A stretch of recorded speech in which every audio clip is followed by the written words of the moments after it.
அமைதியா இருங்க. இன்னைக்கு நம்மளோட அகாடமிக்கு ஒரு புது ஸ்டூடெண்ட் வந்து ஜாயின் ஆயிருக்காங்க. நான் குசினா உசுமாக்கி, உங்களுக்கு தெரியுமா? ஹே गाइस, அவளோட தலைமுடியோட கலரை பாத்தீங்களா? ஆமா, யாருக்கெல்லாம் எப்படி ஒரு முடி வேணும்? அவளோட தலைமுடி ரொம்ப வித்தியாசமா இருக்கு. ஆமா, அது ரொம்ப சோப்பா இருக்கு. போதும் போதும், எல்லாரும் இப்ப அமைதியா இருங்க.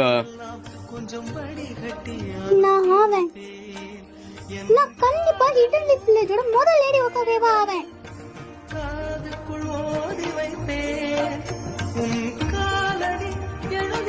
நானும் தான் இந்த ஊர்ல இருக்கிற எல்லாரும் மதிக்கிற மாதிரி ஒரு சிறந்த ஹோக்காக ஆவேன்.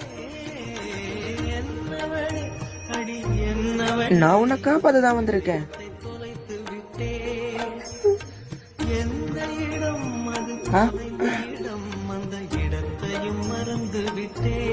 எல்லாம் சரியாயிடும், கவலைப்படாத.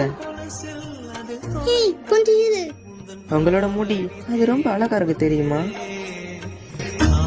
என்றால் பெரும் அவஸ்தை என்று உன்னை கண்டதும் கண்டு கொண்டே